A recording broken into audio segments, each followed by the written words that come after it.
en los años 40, donde inclusive todavía no había comenzado la transición económica de la tierra, de la agricultura, al llamado desarrollo industrial, donde todavía las horas a la semana eran 48, donde las familias usualmente que podían desayunaban, almorzaban y cenaban en su casa, y donde se realmente era que lo llamábamos la luz intermitente de la San Agustín, a lo que hoy en día es el correo.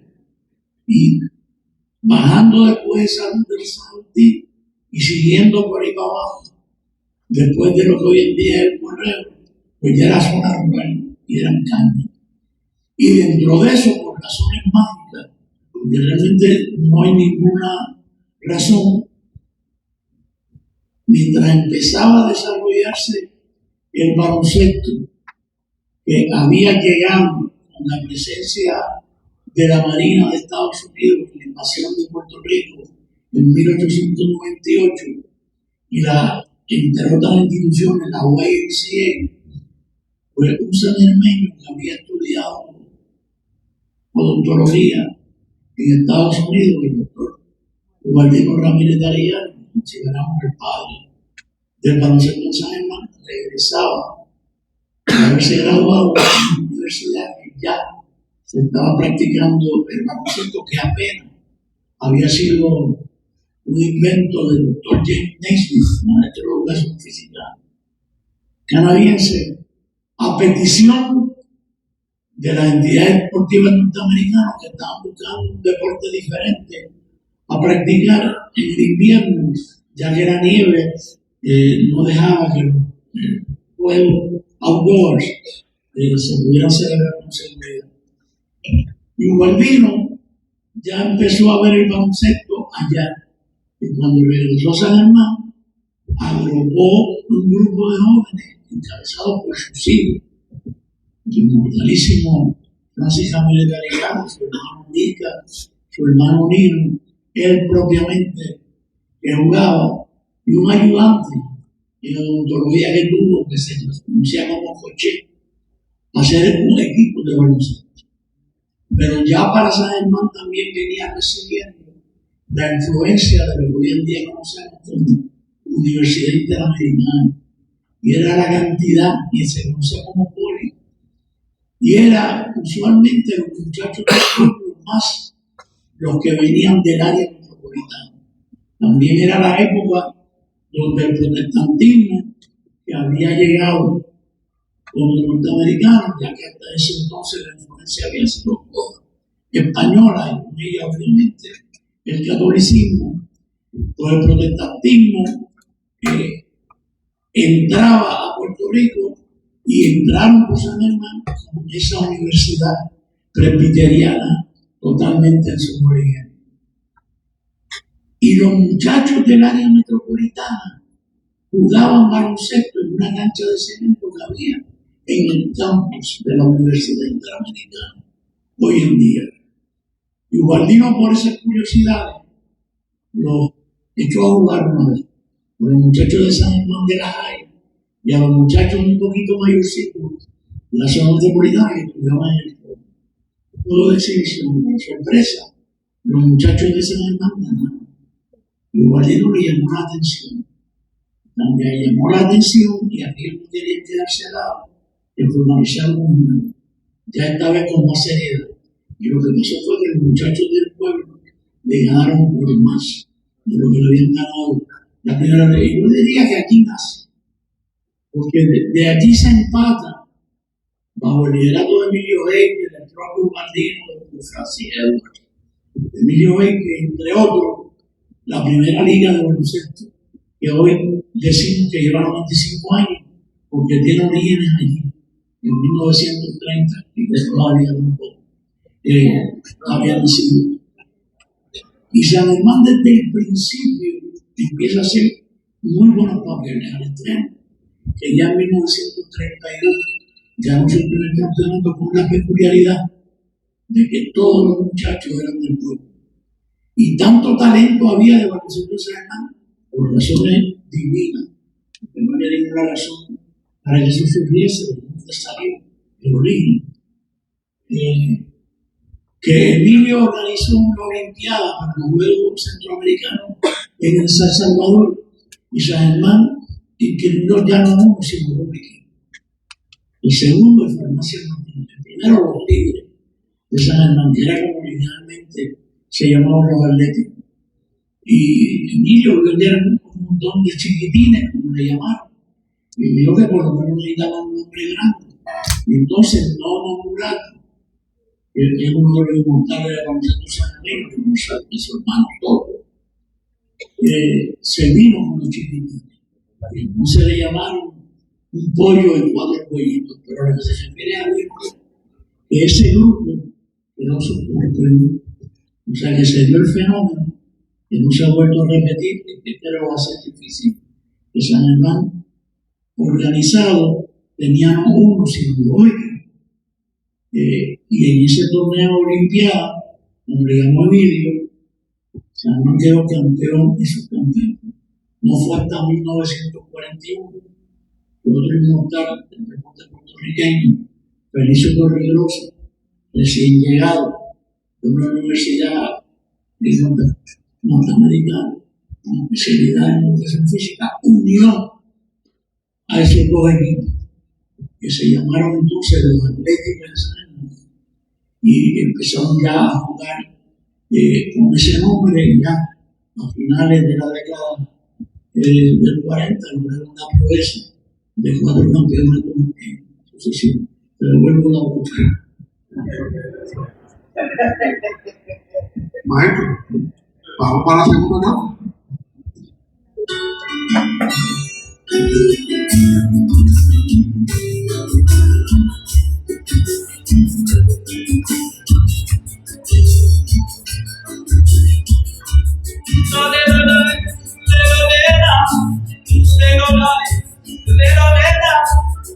Le apodaban el Carito.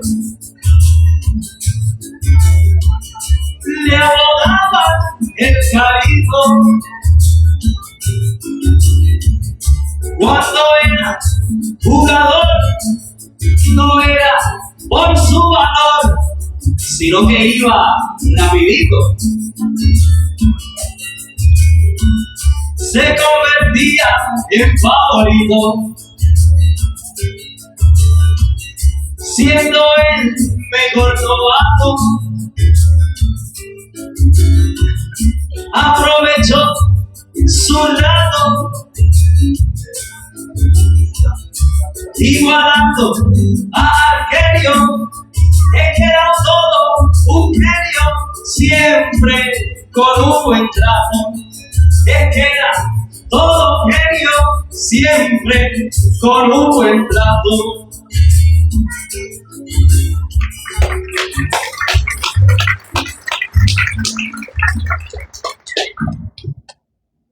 Segunda etapa. Doctor José Enrique Lavón. Luego de ese análisis estupendo que ha hecho Armandito, es importante establecer que ciertamente el baloncesto hacía una serie de cambios y transformaciones y la figura de él también, de una manera u otra, se transformaba. En el 59, él es novato del año y el segundo capítulo empieza, se titula El despunte de su versatilidad atlética y la forja de su conciencia nacional, y ese capítulo corre del 59 al 68. Es un periodo muy importante y formativo, tanto para su etapa atlética como para su formación intelectual y de conciencia. Recordemos que en los 60 hay una vorágine de sucesos a través del mundo, África, Asia, hay procesos de descolonización en Estados Unidos, luchas a favor de los derechos de los afrodescendientes, en América Latina, procesos revolucionarios, movimientos de guerrilla, todo eso va creando un mundo distinto. Estamos en medio de la Guerra Fría y Armandito llega a la Universidad Interamericana. Así que Armandito, principios de 60, entra a la Inter y allí en la Inter hay un presidente muy importante que también va a convertir la Inter en un laboratorio de pensamiento. Allí, Armandito escucha por primera vez a Gilberto Concepción de Gracia y va ese discurso que Gilberto presentó allí en los 60. Armandito le chocó, le impactó, y a partir de ese momento no podemos decir que descolla su puertorriqueñismo, pero sí empieza a crear un discurso independentista. Así que en los 60 ya está formado, se está forjando en ese discurso muy puertorriqueñista y al mismo tiempo está matando tanto en la Inter como en el baloncesto superior. Observamos los datos estadísticos y nos dimos cuenta que esos primeros años de los 60 domina estadísticas en términos de que está entre los primeros. Hay un año que va a mostrar Javier pronto ahorita en la estadística, que no recuerdo el año, pero está entre los primeros 5 anotadores y ahí mantiene ese nivel al punto de que empieza a representar a Puerto Rico en los 60. Eso es muy importante. Mientras todo eso se está dando, la guerra de Vietnam se convierte en un objetor por conciencia. Se narra muy bien cómo él logra zafarse del servicio militar obligatorio. Así que en esos 60 son demasiado importantes para él porque se convierte en un gran jugador y al mismo tiempo está aportando a la sociedad porque funda 2 proyectos, Pequeños Gigantes y la revista Impacto, a través de la cual se va a crear un debate muy interesante. Gracias, Enrique. Segunda etapa del libro, papi jugador del PAN y de la selección de Puerto Rico. Bueno, una de las cosas que más a mí me ha impresionado de Armandito fue esa, o sea, que empezó de abajo, jugador del año, selección nacional, y leyendo las estadísticas, pues aparentemente era un gran anotador. Dicen que tenía velocidad, yo no lo vi, no lo vi jugar. Yo no lo sé.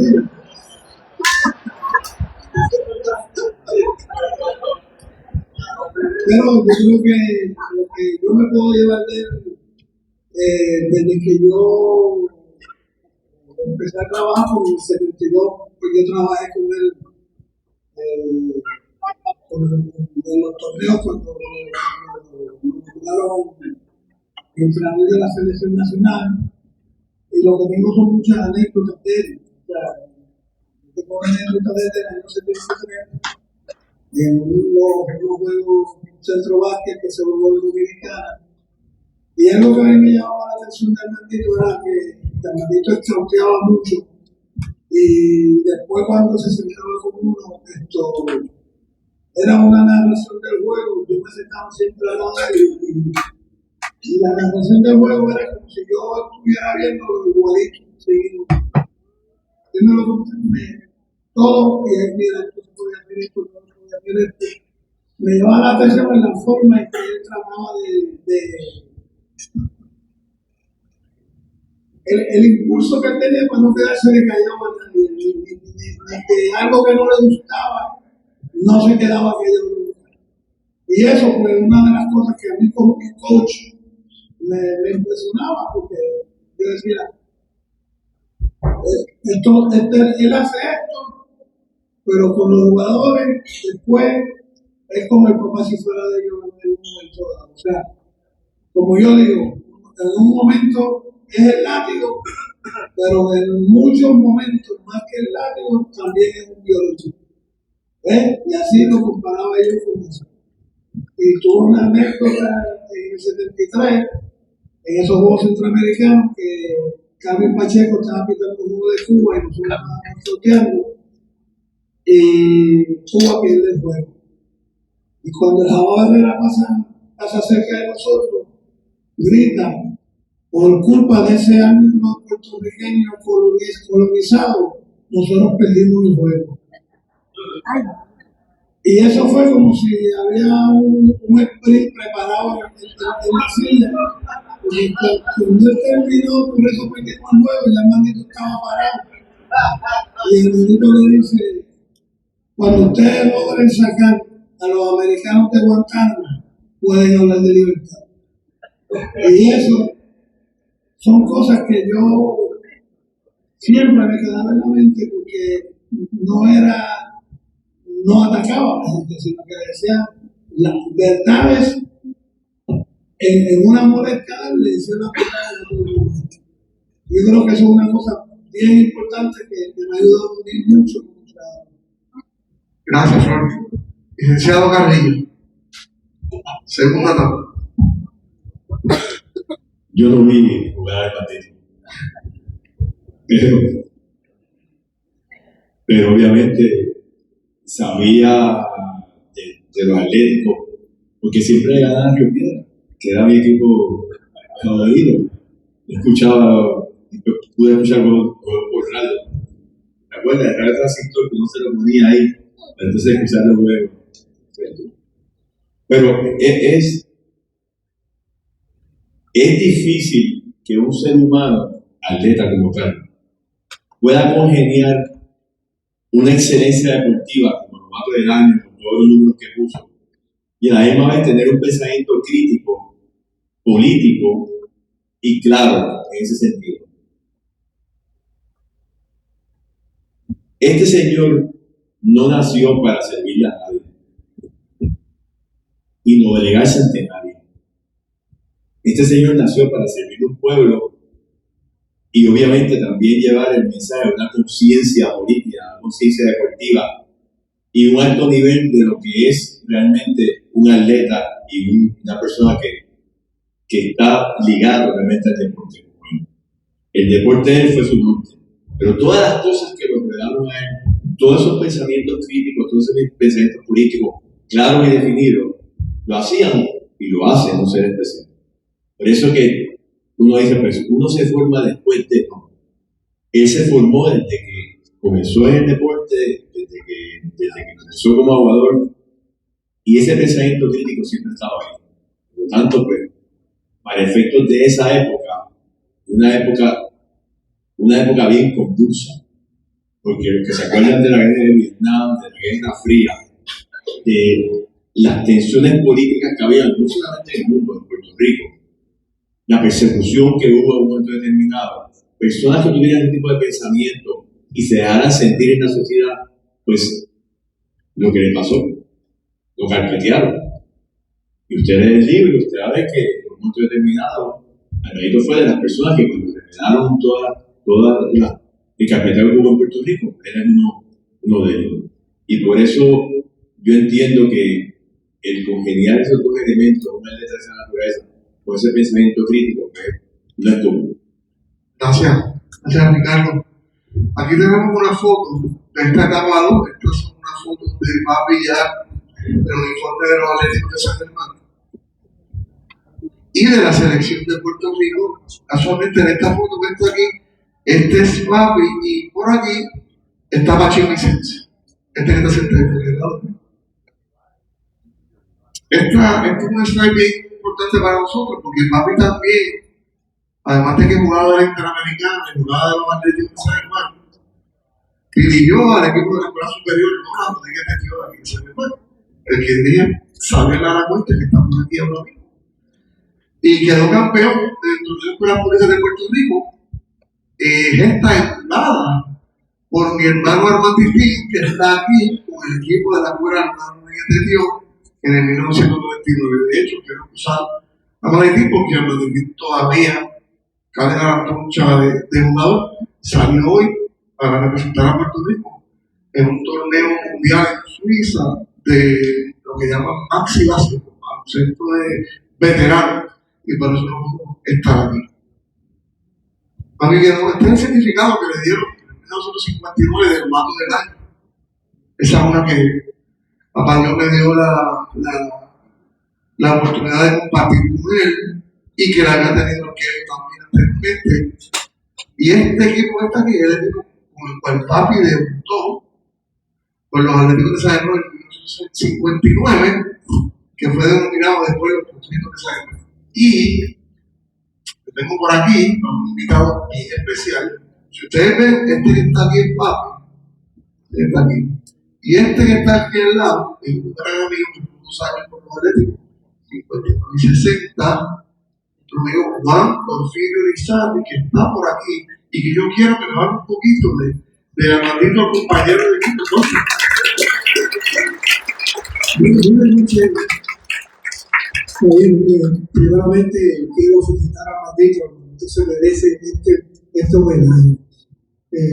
Parte de la historia de Armandito, en 1959 nosotros jugamos contra la Escuela Superior Santurce, y ese año jugaba Teo Cruz con ese equipo. Nosotros fuimos campeones de ese equipo. Así que, Armandito, te felicito. Te merece este homenaje. Gracias. Por fin, muchas por estar aquí con nosotros. Esta una promoción de 1968, un poquito antes, papi era candidato político.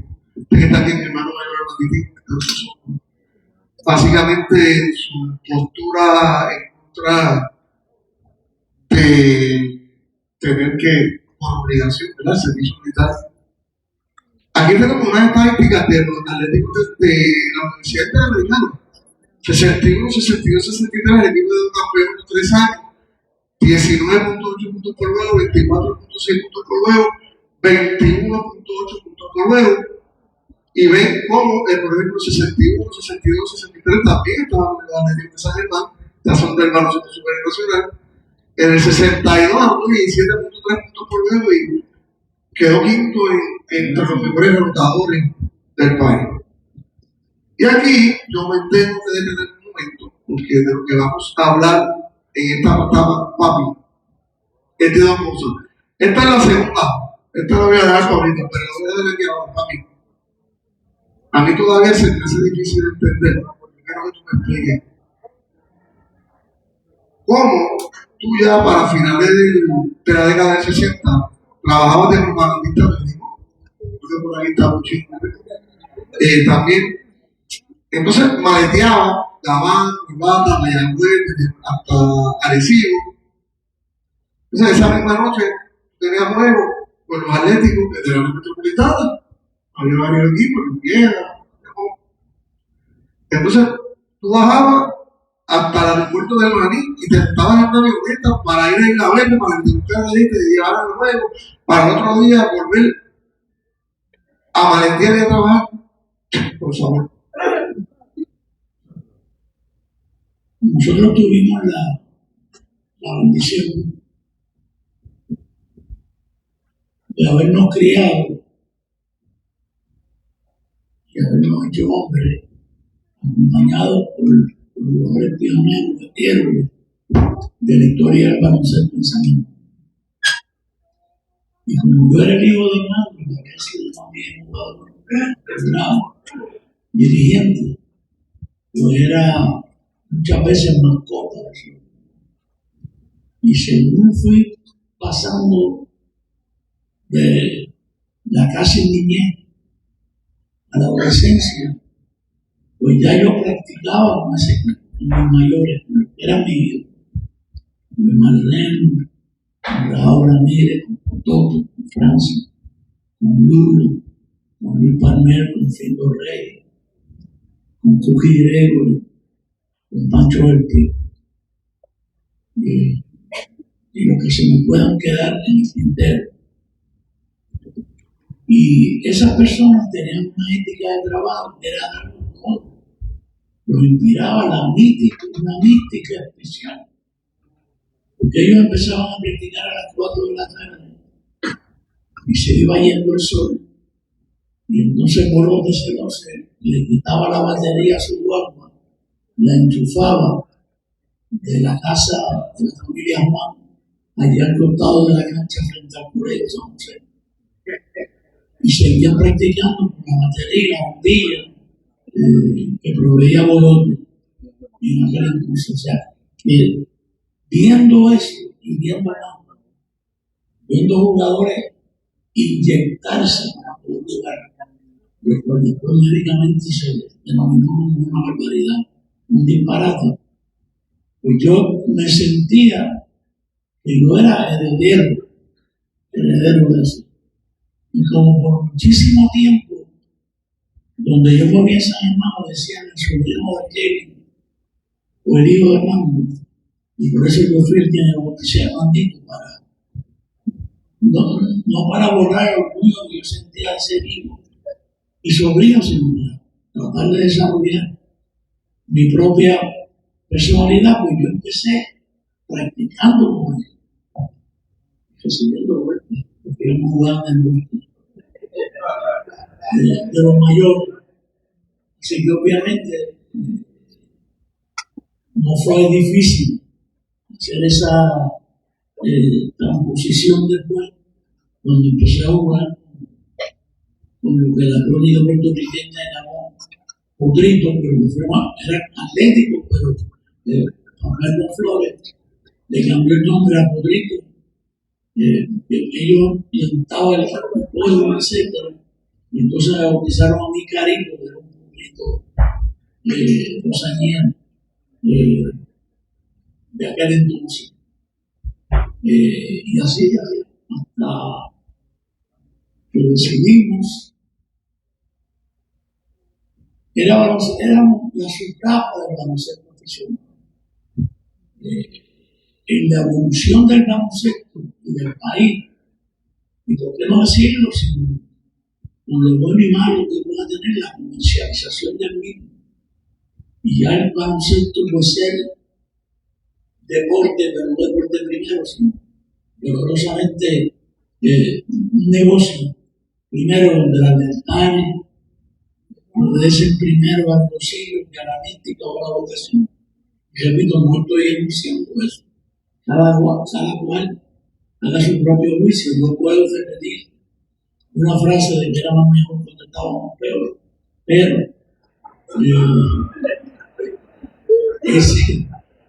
ese era mi sentir. Lo había decidido temprano por los cuentos que escuché de mi abuelo, de papi, que había sufrido cualquier en unos momentos dados de una enfermedad que tenía que entonces no se había definido todavía, como hoy en día, que se llama ser bipolar, porque ellos tenían un cambio de personalidad terrible. Me tenían a mí el mundo loco, que lo encontraban por un lado, pero cuando él cambiaba su personalidad, realmente se desaparecía y podía aparecer una noche y interrumpía como él. Y la policía tenía que sacar la gente misma que lo había clamado y gritaba. Pues yo eso no quería que eso me pasara a mí. Y luego cuando yo empecé a jugar con los adultos ya, yo fui compañero por poco tiempo, compañero, de Pallín, todo, Francio. Y también, como el peso de los años, ahí lo gritaban. Salte vieja, estamos en bolilla, la sombra de esa, la rodilla, y las rodillas fallaban. Yo dije, eso a mí no me va a pasar. Y cuando me presenté a Puerto Rico por última vez en 1967, en un juego panamericano, pues terminé más o menos mi faceta de optar por el equipo nacional como jugador. Y entonces, por unas lesiones, con apenas 11 años en la liga, pues me retiré y empecé a dirigir. Y ya eso, obviamente, yo. Uno de los lemas que siempre ha dicho que en ese momento no existía el sentido de sacrificio, sino el sentido de responsabilidad. Eso se lo digo. Pero no puedo pasar de etapa, aunque me están poniendo más en etapa. Sin hablar de 1968, porque aquí pasó algo que tampoco yo creo que va a volver a pasar. Papi, candidato a alcalde. Mi abuelo Armando, su papá, también candidato a alcalde de otro partido. Su tío político, Chávez, candidato a alcalde por otro partido político. Chávez, el esposo de Aida, hermana del querido tío Ted. Partido Estadista Republicano. Y ninguno de esos ganó. El partido que ganó su presidente de la asamblea era José Néstor Ramírez, tío de papi, hermano del querido Ramírez. Por favor. Brevemente. ¿Cómo la familia breve con eso? Yo me siento muy orgulloso cuando miro hacia atrás, porque tengo que decir, como casi siempre hago, no siempre, obviamente, pero tengo que decir que yo me siento muy orgulloso, porque nosotros, como se practicaba en la época, los domingos, en algún momento, cerca del mediodía, nos reuníamos todos en casa de abuelo y abuela, por la calle Ferrocarril de San Hermano, donde uno de los dos sitios donde había estación de tren para aquel entonces. Y allí se reunían casi todos los hermanos con mis abuelos y ya los primos adultos, y jamás de los jamás, allí hubo una discusión de índole política. Nunca se trajo a la mesa familiar algo que pudiera causar discordia, a pesar de esas diferencias que eran grandes. Mi papá había sido por muchos años presidente de la Asamblea Municipal. También mi abuelo era en la sala de la casa. Había en la sala de mi casa, que en el lugar lo tenían puesto, un retrato bien grande del corazón de Jesús, y abajo había un retrato de Miguel Ángel García Méndez,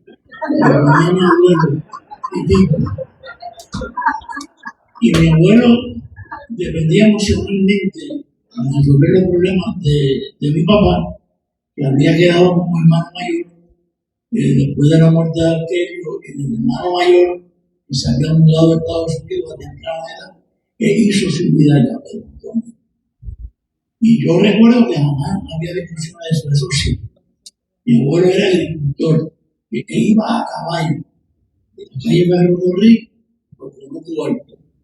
Y a caballo él tenía que pasar por la cuesta donde yo viví toda mi vida, hasta ahora, y la reunión de nuevo allí.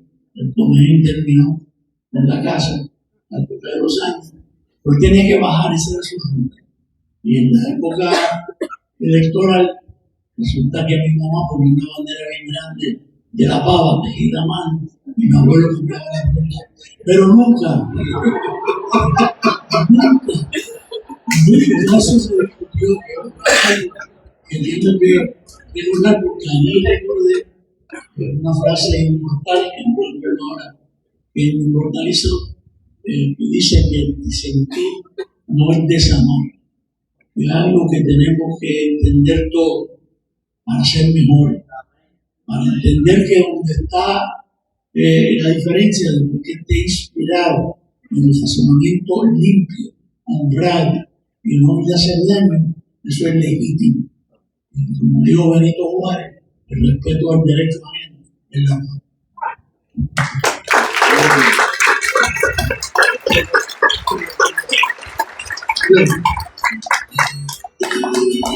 Tercera etapa.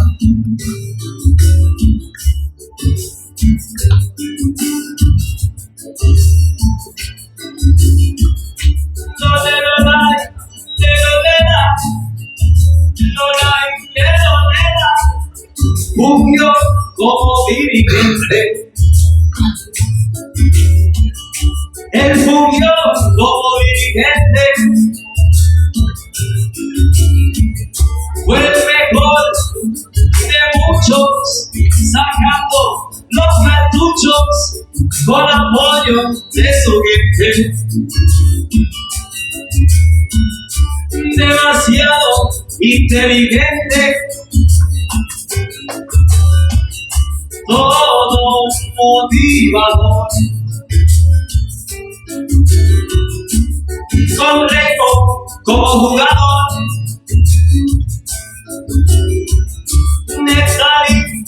y muchos más. Créame, era muy capaz, por siempre ganador. Créame, era muy capaz, por siempre ganador.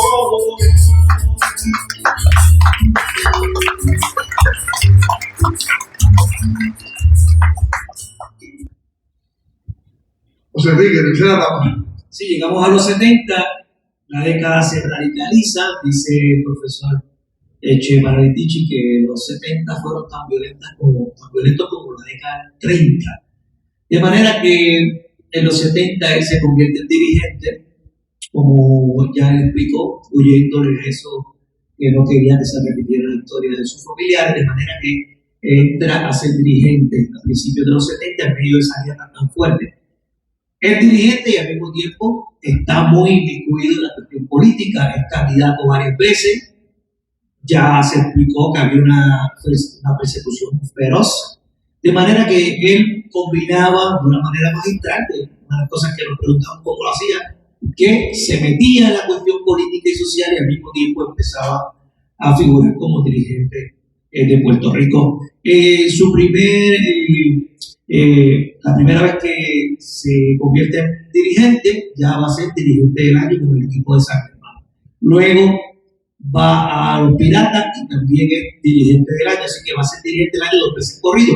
Llega a ser en tercera ocasión, pero en esos primeros años del 70 va dejando su impronta como un dirigente fogoso, como un dirigente con mucha pasión. Yo pienso que ahí que empieza, en mi opinión, el discurso dentro del baloncesto, el discurso puertorriqueñista de los dirigentes. Estos dirigentes que comenzaron a dejar su huella al calor de la pasión, de la fogosidad y de un sentido patriótico.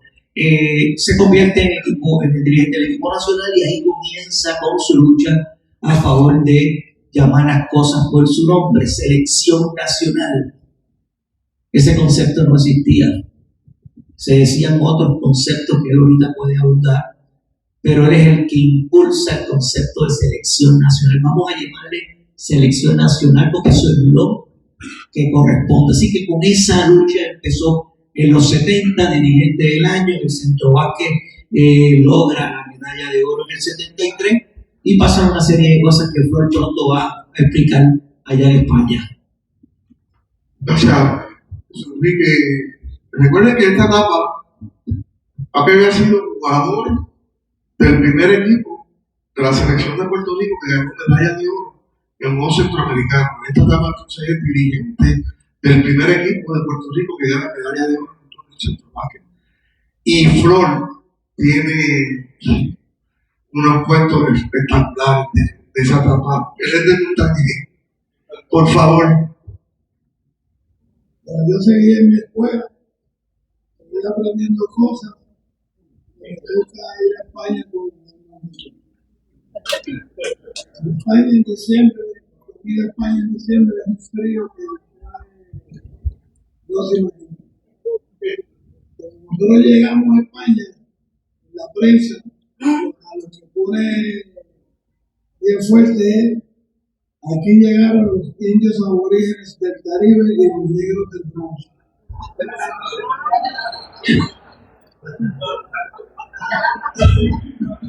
Imagínense ustedes. Uno día en la conferencia de prensa, que alguien con el diputado y el tribunal se pone con el periódico y le dice: ojalá y fuésemos indios, pero no recuerdan ustedes que con la cruz en la mano y con la cruz al frente, adelante y la espada atrás, los mataron a todos.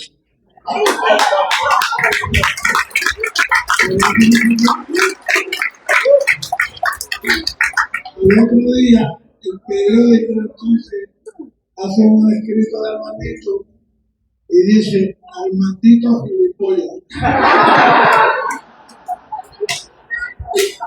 Gilipollas es la palabra que usan mucho en España, que es a un tonto o a un idiota. pero no encontraba qué hacer, pero él está todo bajado la cabeza porque no encontraba qué hacer por lo que Armando le dice. ¿Qué pasa? Por eso, por todo lo que pasé, nos dieron un regalo. La próxima práctica de nosotros, el otro día llegamos por la mañana al gimnasio. Les digo que era con guantes, con todo el mundo con pollo, una cosa increíble. Y no nos prendieron la calefacción. ¿Qué pasa? Yo miro al Mandito y los jugadores allí sentados todavía. Y al Mandito me dice, vamos a practicar. Y aquí, el a practicar.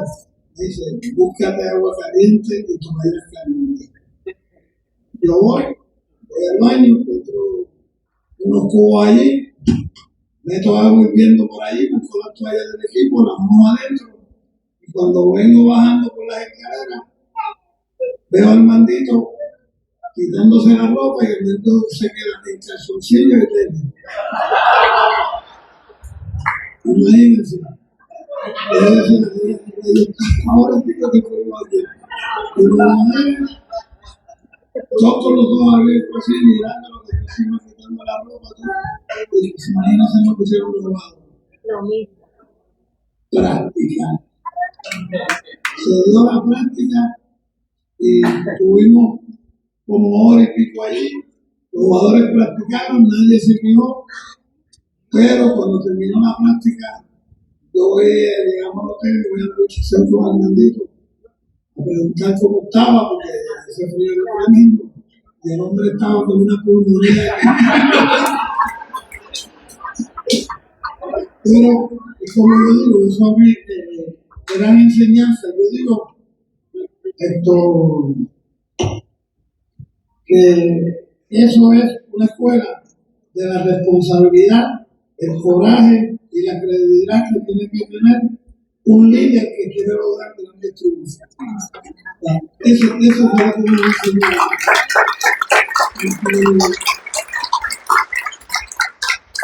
Cada vez que el Mandito le hablaba al equipo, a los técnicos, a nosotros, estábamos aprendiendo, estábamos en una escuela.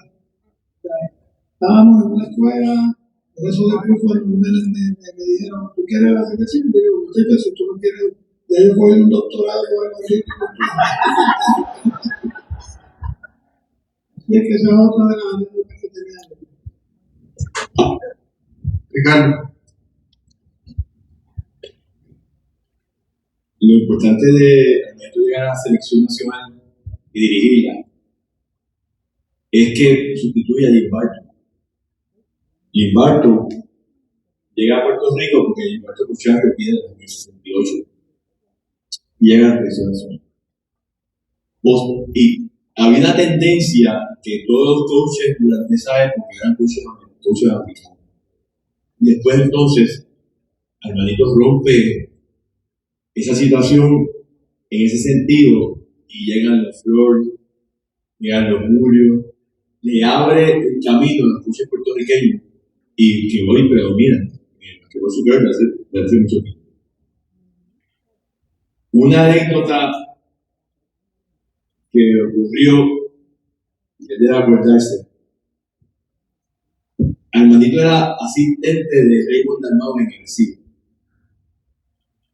Y estábamos jugando en Santurce y la poderosa Santurce era, el programa de Arecibo era Irán Río, un señor bien pacífico, nada. Y el juego está el tute y le da un foul a Hidel Padilla, un foul duro, se cayó en el piso, no se podía adelantar. Y eran los dos tiros libres para decidir el juego. Le dijimos a Hidel, no te levantes, quédate en el piso. Y lo sustituimos por Pablo Licea, que no tiene sangre en la pera. Y yo miro así y Armandito le está diciendo cosas y era Luis. Pero Armandito, frenético.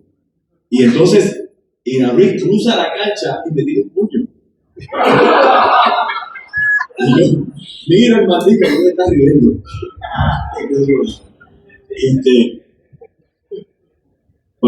Paulina Vicente metió los dos tiros libres. y perdió deseo.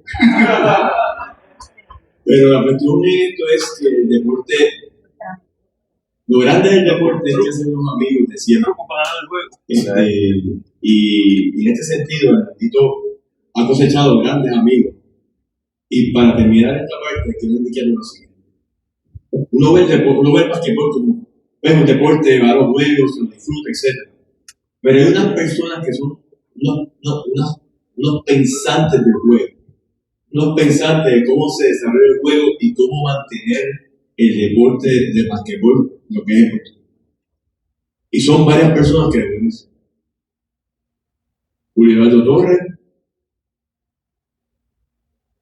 Flor Meléndez, Armandito y Jorge Rosario. Obviamente Tito Concha. Esas personas en la época de los 70, de los 80, de los 90 mantuvieron la llama del baloncesto de lo que por el basquetbol se ha desarrollado. Y son personas que siempre han protegido la nacionalidad del baloncesto en Puerto Rico. Y por eso es que el basquetbol en Puerto Rico se distingue de otros deportes por los seres pensantes que son estas personas y los que acaban de hacer. Gracias, Ricardo. Papi debuta como dirigente en 1972 cuando la gente sabe más. Y este es el premio de dirigente del año, el día que se lo entregaron. Después dirigió a los Piratas de Quebradillas, y por aquí pues está Ley Rivera, por aquí está Rey Armado, aquí papi. El equipo famoso de la selección nacional primero que tiene, aquí está Héctor Charlie Bermúdez, Rey Armado, Jimmy Torce, José Apalain, que lo señalamos, que pueda tener mucha leer, Rodríguez, Talito, Montillo, Pato, compañero. Aquí está el portero atlético de 73, José Luis Torres, que es un tío apoderado. Esta es la cara que todo el mundo recuerda, no sé por qué. Él era bastante fogoso en el juego, analítico, inventaba cosas, el baloncesto juega 5 contra 5, pero a veces nadie entendía, escondía un jugador en el banco y después el tiro libre lo sacaba a jugar, sentaba juntos, metía una guira, sacaba un juego, se fue corriendo el equipo, nadie se dio cuenta, mojaba el piso cuando no tenía tiempo pedido, hacía mil cosas. Aquí no cada uno después del campeonato visto un centro básquet, aquí sufre todos los coaches y si aquí hay entrenadores que no hayan sido despedidos, pues prepárense porque esos son áreas de oficio, eso también pasa. Esta es una foto bien especial porque esto es 1979. Aquí, una calle más atrás, aquí trabajaba la Fernández todo el día y iba para Bayamón, a vivir a los paquetes de Bayamón. Trabajaba hasta las 4, salía para Bayamón y ese trajín le hizo que se agudizara la úlcera que tenía. En aquel tiempo había mucho tratamiento, ¿verdad? Para la úlcera. El doctor le dijo que tenía que dejarme dirigir porque parece que le estaba dando toda esa rutina. La úlcera estaba sangrando y no había otra manera de detenerla. Ese es el último juego donde él se está despidiendo con la camisa de los vaqueros de la fanaticada de los vaqueros de Bayamón. Aquí está con Talín Rivera tiene récord de puntos en un juego, 79, papi era el dirigente de Talín en ese juego, y esto fue cuando el Quebradillas hace un par de años celebraron ese evento. Esto es una foto de papi en la farmacia Martín, Nancy Figueroa, una gran empleada que trabajaba con él, y la licenciada Marisa Bermúdez, que está aquí también, está en la farmacia Martín aquí atrás. Aquí vemos otra muestra de él dirigiendo, pero sin dejar que exponer su idea. Y aquí hablando aquí empezó a notar y lo escribe el cambio del baloncesto romántico al baloncesto profesional. Papi, ahí.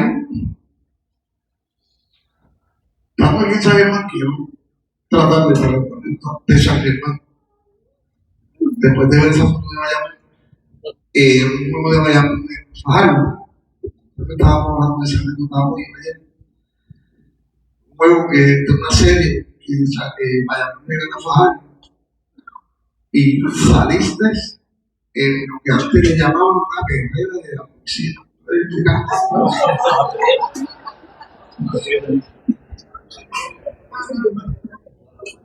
Primero que nada, ocurrido nada. Yo no compartía, pero que tenía era que a mí me enfermaba espiritualmente, me enfermaba. El equipo nacional de Puerto Rico, de todos los puertorriqueños, lo demás equipo estatal, nosotros nos enfrentamos a equipos nacionales, eran los otros países. Y una cosa era la condición política que pudiéramos tener, y otra cosa era que fuera una tierra fraguada y forjada ya más de 400 años, por el indio país.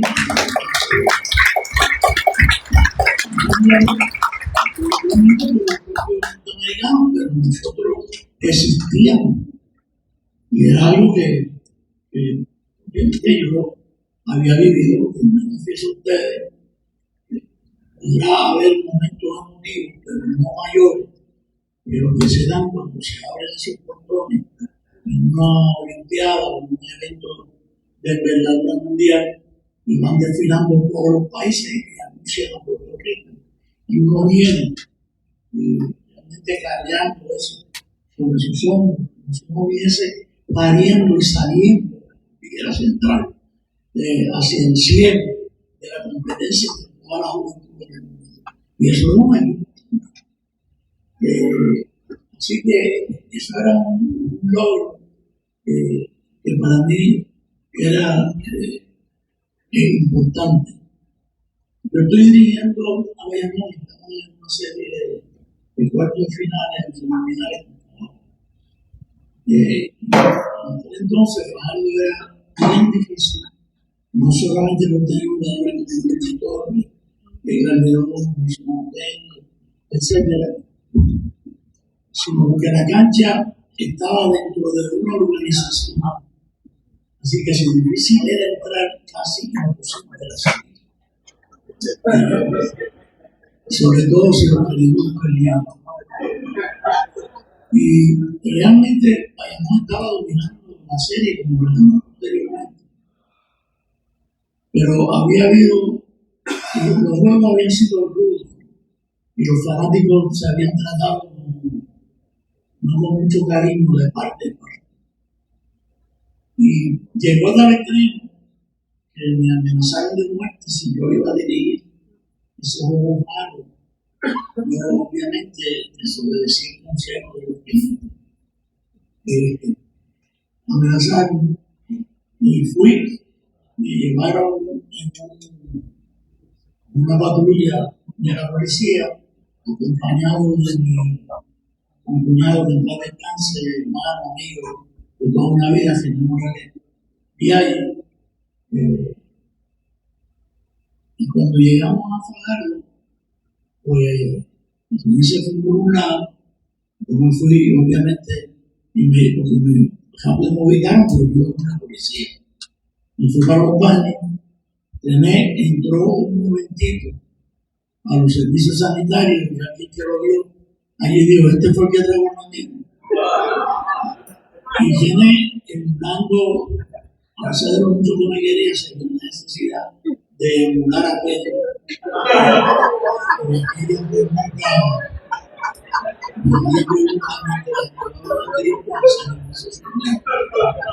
es una obligación de negarme 3 veces también. Por cierto, día luego no se acabó. Recuerdo que mi árbitro era Kevin Middleton, este muchacho, el fiscal, después, Dominic, y usan el medio, caliente por sí. El juego lo dominó, digamos, pero se estaban tirando cosas a la cancha allá. Eran bleachers viejos, que sacaban tornillos y los tiraban. Al extremo que Eddie Middleton, que era un árbitro excelente, pero de mucho valor, no se amedrentaba por los equipos locales, fue donde el coronel Cabrón, era el coronel de la Guardia Nacional, apoderado de Fajardo, y le dijo que se iba a ver la obligación de terminar el fiscal, siendo con el orden. Y Camuña se levantó, cogió el micrófono y le dijo a la gente para controlarlo, escuchen bien lo que le dijo. No solamente nos están jugando el juego, ahora nos están amenazando con confiscarnos. Así que la gente de abajo que no había ido a juego, estaba de acuerdo, también se van a dejarse. El juego se confiscó, obviamente, y nosotros tuvimos que salir dentro de la perrera. Yo confieso que en aquel momento de mucha tensión, se me empezó a decirle a la policía, Ave María, era lo que le faltaba en la vida. Si nunca la policía había estado en esto a favor mío. Finalmente buscando ustedes a favor. Esa es la historia de esa serie de Rayos. Gracias, papi. Seguimos moviéndonos. Vámonos para la cuarta etapa. Ayer.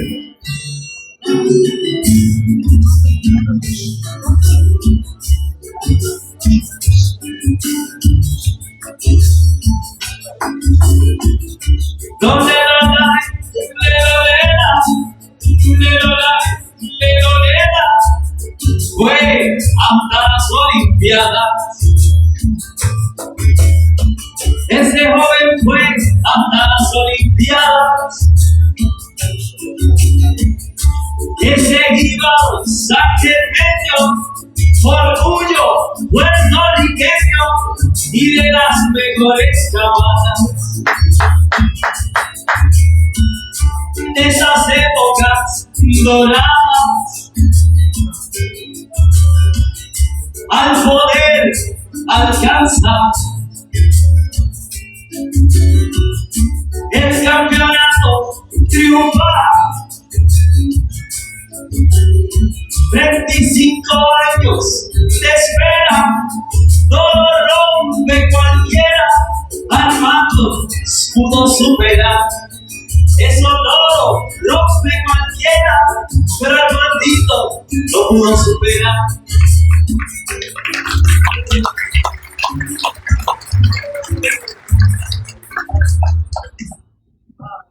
¿Cuántas damos?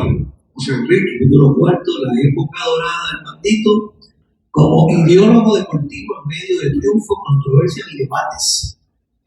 1980-1988. Antes de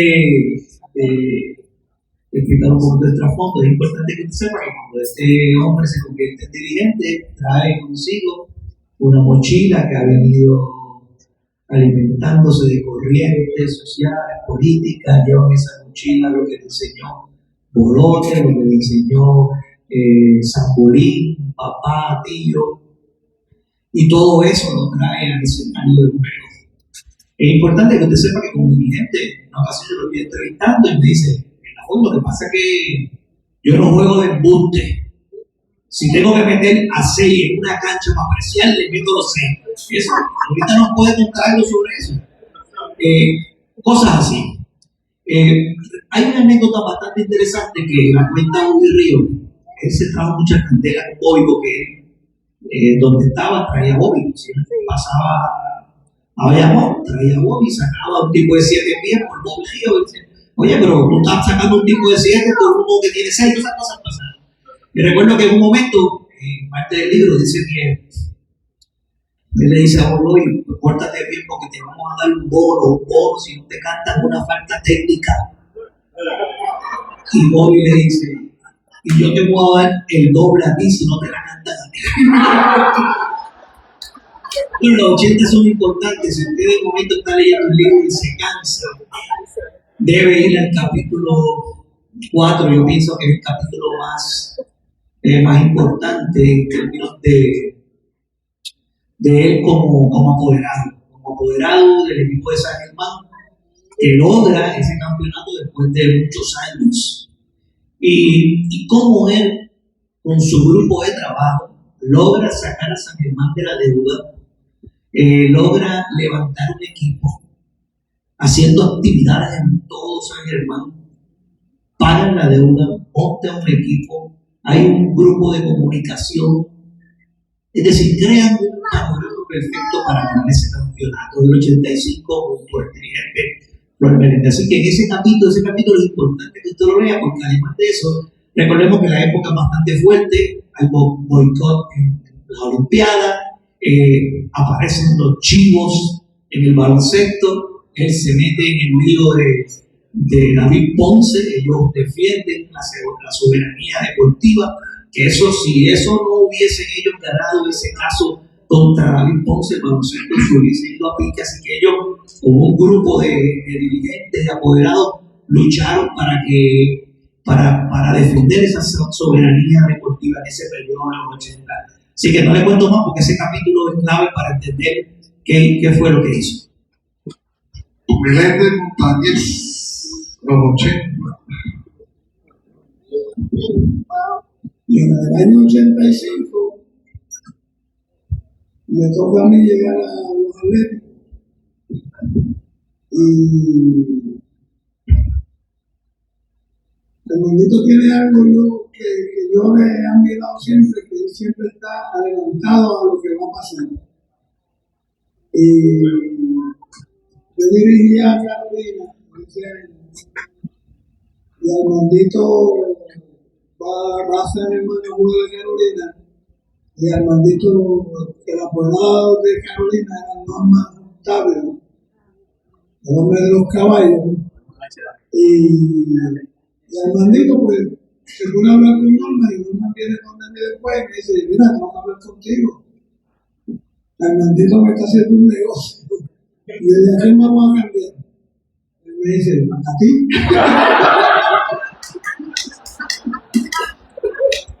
Y yo digo, ¿cómo es eso? O sea, yo nunca he oído eso de que cambie un coach por otro. Entonces,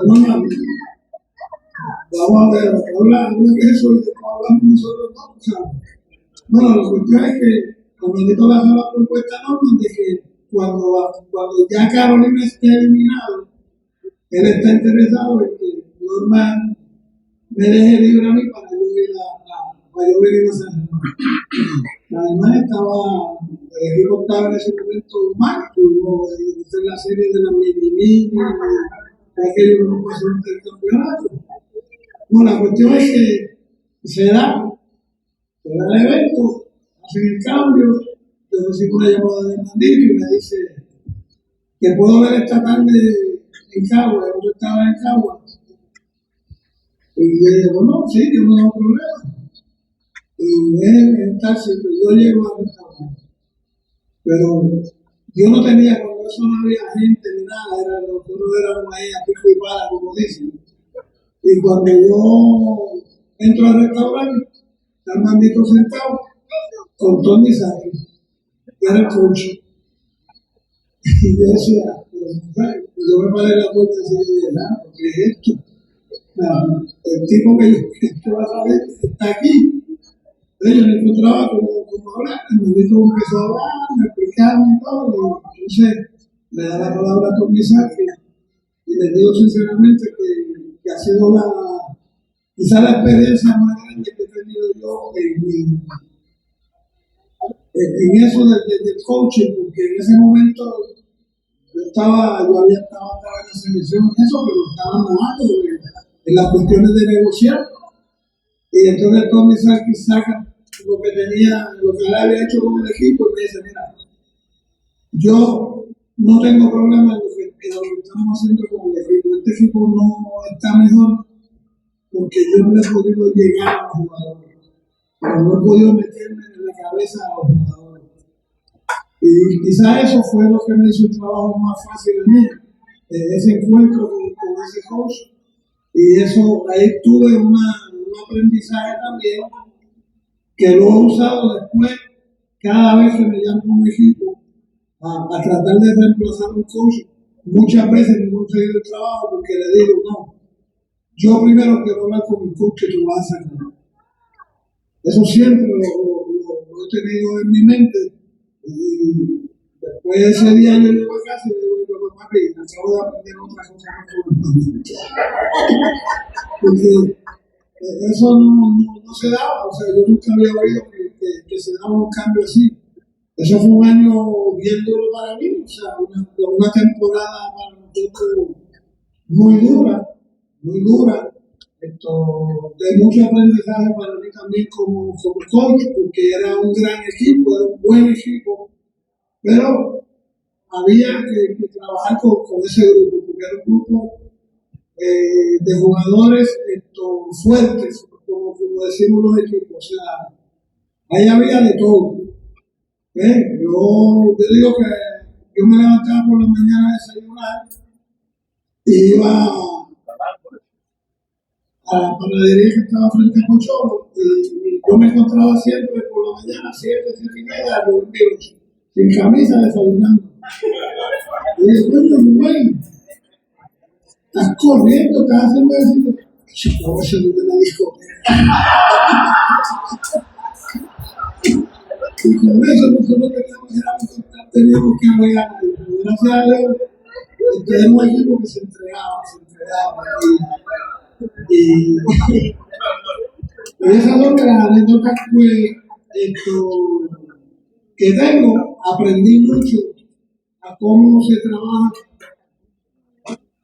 con la fanaticada del otro equipo, cómo se trabaja con los jugadores, porque eso es una serie donde los jugadores me preguntaban a mí, oye, ¿qué perfume ustedes usan? Que nosotros aquí tenemos una peste encima cada vez que entramos a la cancha. Y yo no me refiero. Uno bautizaba el camerino que íbamos a salir. Y ya, pues, lo de las penas, y otra historia también, porque yo aprendía, llegábamos al camerino y las penas prendían. Y eso pues la gente murió y se volvía loco. Y cuando nosotros salíamos calentados, a la mitad del juego las apagaban. Entraban y apagaban las velas del camerino.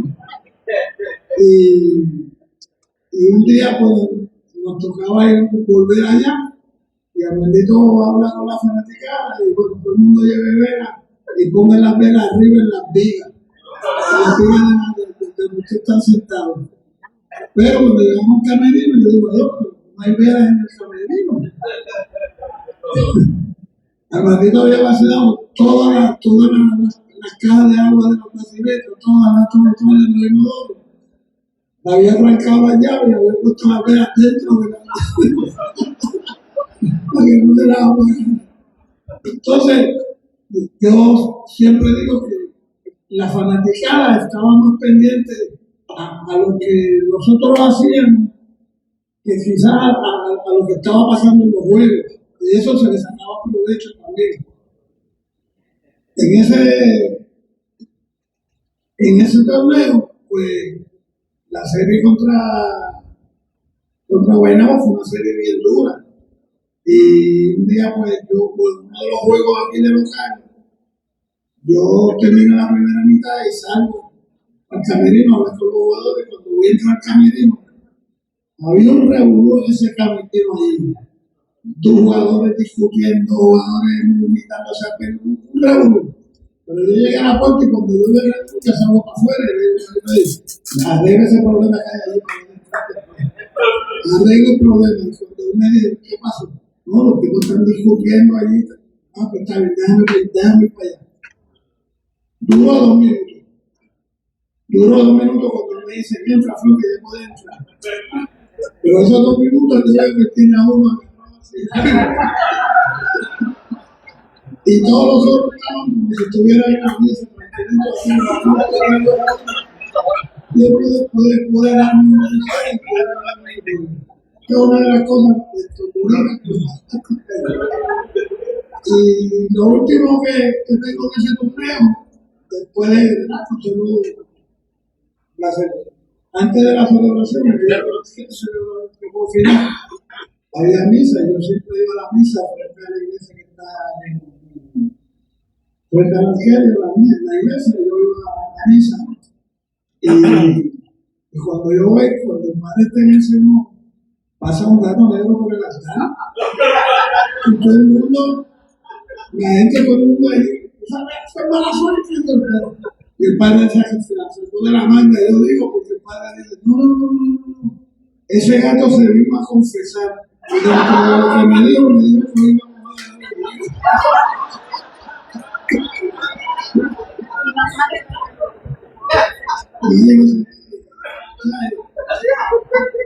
ganamos el campeonato.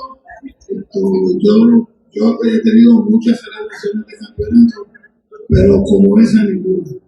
Porque eso, aparte de la gente que se metió ahora, lo que todo ese expreso por ahí, que agarraron todos los carriles, no podía bajar nadie de Mayagüez para acá. Fue una cosa increíble. Y pasamos una semana de celebración. Ahí, pues, fue donde yo conocí verdaderamente, o sea, durante ese año tuve la experiencia de todas las cosas, porque yo cuando estaba libre, yo me iba para la farmacia. O sea, yo salía de casa y me iba para la farmacia y pasaba horas con el maldito allí y me enseñaron a cómo poner cuánto valía esto, cuánto valía aquello. Pero todo era trabajando ahí, bregando, pero hablando de baloncesto y hablando de cómo podíamos mejorar el equipo y hablando de lo que podía pasar con el baloncesto de Puerto Rico. O sea, yo decía, yo salía de allí feliz.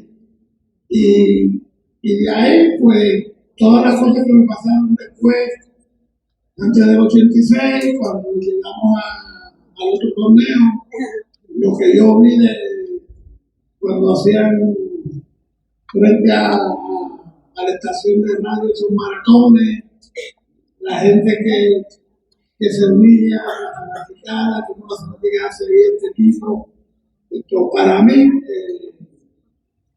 yo, donde quiera que yo me meto, en todos los países que yo voy, la gente me pregunta esto, cuando me dicen, ustedes, ¿cuál es lo mejor que yo puedo ver en Puerto Rico? Yo digo, váyase en Palo Oeste y visite la sala.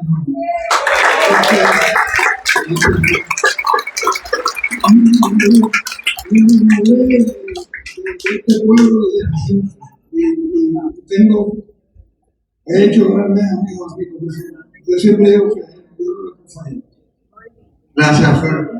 Voy a adelantar aquí un poquito. En esta etapa 4, él vuelve a San Germán después de dirigir a Ponce. Logra el campeonato 35 años después, casualmente en 1950, que había sido el último campeonato del Atlético. La moderada en ese momento había sido mi abuelo, su mamá, hermano. Entonces, él lo logra. Al otro año su campeonato en 86, el último subcampeonato de San Germán había sido en 1965, donde papi era parte de ese equipo. Aquí vemos cuando él vuelve a San Germán. Este es el primer equipo de 1983.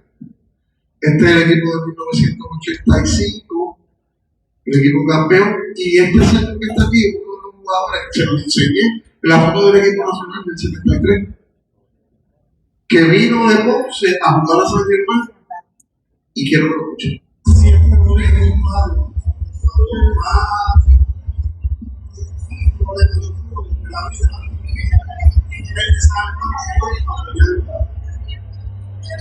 y siempre estamos bien. Cuando el rey Monson me decidió que tú fue aquí, fue por el cariño que el hermano que tuvieron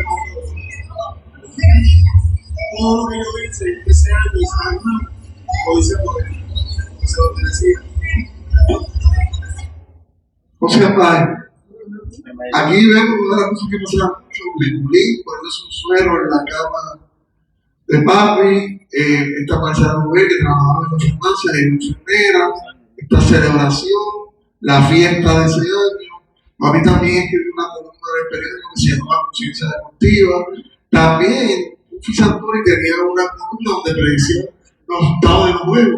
Tenía bastantes seguidores, y entonces un año le pusieron a papi también a predecir. Entonces competían los dos y los llevaron al periódico y hicieron esta foto, le daban uno contra el otro. Esto era en 1987, cuando el equipo de Puerto Rico clasificó a la Olimpiada del 88 junto a Florida y Rosario. Esta etapa es una etapa que tiene grandes logros, tiene grandes desilusiones. Cuando sale del equipo nacional, cuando todo el proyecto que llevaba se rompió. Papi logró ser el primer entrenador puertorriqueño, armando un equipo único en la Olimpiada. Y yo quiero resaltar esto, porque porque papi cogió a Flor de Lente, que fue segundo de su asistente, como lo vimos allí en la foto, porque 8 años antes, en el 1980, Flor había clasificado al equipo de Puerto Rico a la Olimpiada. Por razones políticas, Flor no había podido ser el primer puertorriqueño. Así que esa historia de estos dos seres, seguro, papi como que los celebra de una forma para que estuviera ahí en la Olimpiada de Seúl. Es un dato bien importante histórico que yo de verdad quería mencionar. Hay una anécdota bien jocosa. Hay dos anécdotas bien jocosas, papi, que quiero comentar contigo. La primera, tú lograste con los radiomanadores que fue mencionado, una señora que daba una tacita de bacalao, se sentía como si fuese todo del equipo, cualquier auspiciador. Llevaban los equipos después de los juegos a residencias en San Germán para que los hombres compartieran, ¿verdad?, con esa familia y con gente del pueblo, tratando de crear esta cultura de volver el equipo, que todos sintieran que el equipo le pertenecía. Y en la serie semifinal de ese año en Moroví, hay un puesto muy hermoso que yo lo voy a hacer para que pueda ir a otra vez, ¿verdad? Quiero abrazar con el tiempo. Ganaron el juego decisivo, este señor no se aparte, definitivamente buen poder era en ese momento imparable. Y salimos al parque, oye, que ahora les parece que hay, ¿verdad? Para ti allí, eso. Uno pasa para ti 15 minutos después por carretera que llega, era de curva.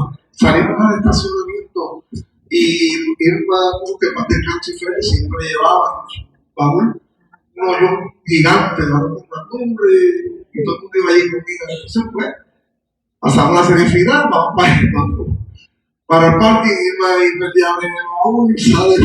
Pablo dice, cierren ese baúl, ustedes no saben que hay un pueblo esperando en San Germán, aquí no pone nadie para que lleguemos a San Germán. Y así fue, se dejaron un baúl asustado y arrancamos para acá. Y cuando llegamos acá, la gente estaba esperando en la calle. Papi, hay un juego en Canadá, que es un gran amigo tuyo, que tengo una foto de por ahí que se llama Orlando Mueble en esta, estaba contigo. ¿Qué pasó ese día, hermano? Te escuchas de juego, tú te quieres ir en Canadá, te escuchas de juego, tú te quieres ir y milagrosamente después. ¿Qué pasó? Yo no voy a, antes que nada, me interrumpa. Primero que nada, fue por derecho, dirigiendo el equipo de Puerto Rico, había ganado el derecho a haber sido el primer dirigente puertorriqueño en la Olimpiada. El feo ciclo de la política, no entendiendo la Olimpiada como un evento de paz, un sueño y la esperanza de que todas las juventudes del mundo, a través del deporte y de la limpia competencia, derivan la diferencia en los campos de batalla, que llevaron a que en esa presión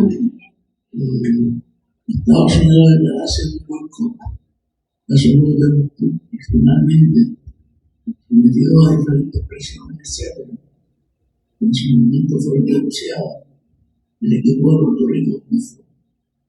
Así que en 1988, con el grupo de 88, en gran medida para mantener y devolverle a todo un derecho que había ganado, que fue mi ayudante principal, Ramsey Santos, en Seúl.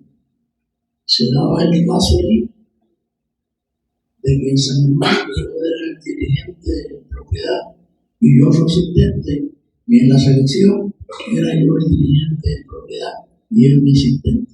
No creo que eso se haya dado mucho en la industria del baloncesto. Pero yo debo decir rapidito, yo trataba siempre, porque no estaba dirigiendo, de atraer la atención de los fanáticos, sobre todo los que van a los juegos, de interrumpir e insultar a los corrientes. Pero todo eso se me quitar sobre todo y hacer todo el jugador. Posiblemente la cuestión de la El lago Florida dio tal popularidad que, de hecho, el que entregó el lago Florida en aquel entonces, Luis de Ratón me envió 2 cajas de regalos. Porque terminó la venta, pero pasó algo más serio que eso.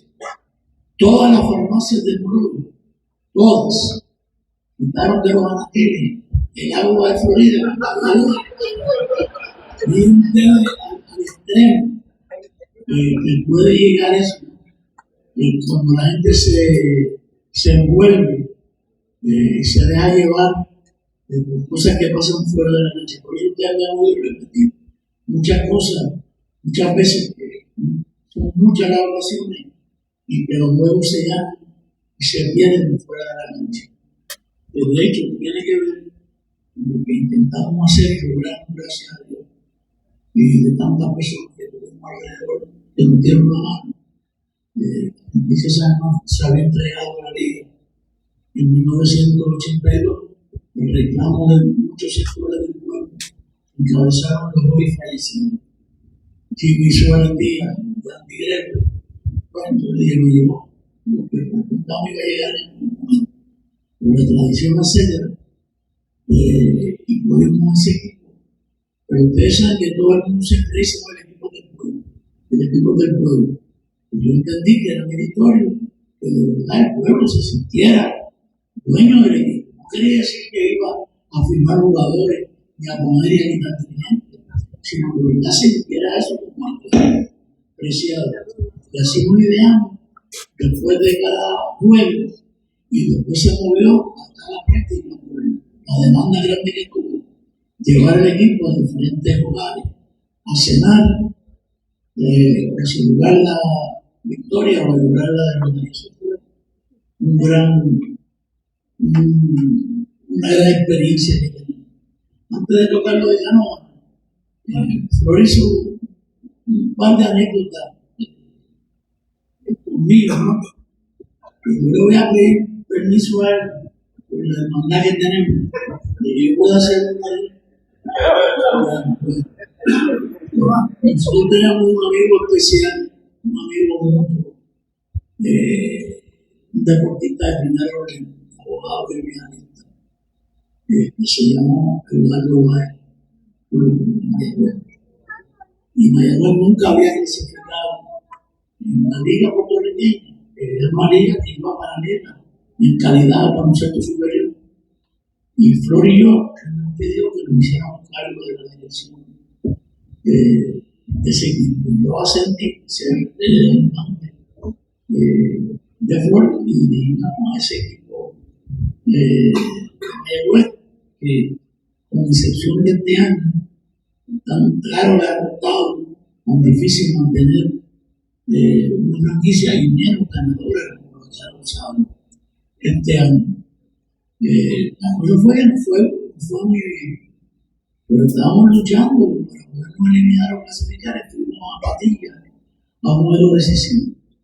En ese juego había unos árbitros asignados, uno de ellos, que no voy a decir por el nombre, en particular, que desde que comenzó a pitar en la liga, es un árbitro muy conocido, es el hermano de hecho, muy conocido porque pegaba duro, y una vez se le zafó un turno después de un juego y se lo pegó a un juez superior, y le costó mucho dinero después de tener que lanzar en la corte. Pero ese árbitro en particular, al igual que otros árbitros, también había tenido sus problemitas con Flor. Pero este como que era muy poroso. Y cuando llegamos a ese juego decisivo en Patilla, yo me doy cuenta que uno de los árbitros no es eso. Y ese juego eliminaba a no seguir a la próxima serie. Así que yo fui un Flor y le dije, lo que vamos a hacer. Déjame los árbitros, no. Pon todo tu monstruo en el juego y yo me encargo de los juegos. Y así fue gran parte del juego. Hasta que ya el juego casi terminado y cerrado, aunque nosotros tenemos una ligera ventaja, sobre una jugada de concesión de Murria pérdida del balón. Entonces se supone que no se cambie el reloj y se devuelva, entonces eran 30 segundos cada posesión. Y la mesa equivocadamente nos reseteó y nos puso en 30 otra vez. Y no procedía.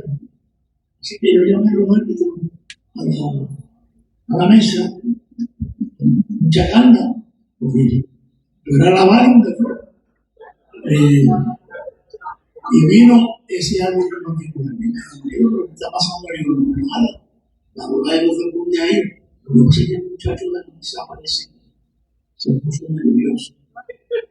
Y dije, Señor, a ver si tú lo puedes quitar un día, 15 segundos que se lo pusieron una buena posesión. Y el árbitro, sorpresivamente para mí, me dice, no, lo que pasa es que el que más sabe de general en Puerto Rico no eres tú, Señor. Y yo, cuando acostumbraba, cuando se sabía que no me iba a agredir, me metía dos manos en los bolsillos de atrás y le dije, no, eso no es lo que pasa. Lo que pasa es que tú eres muy insolente, muy prepotente, muy orgulloso, muy irrespetuoso, y cuando sigo yo en la mente buscando de ti lo más fino posible, a que no pudiera proceder, viene una sombra y casi me arranca el hombro y me dice, no sigas diciéndole palabras finas, que lo que ese es un soberbio.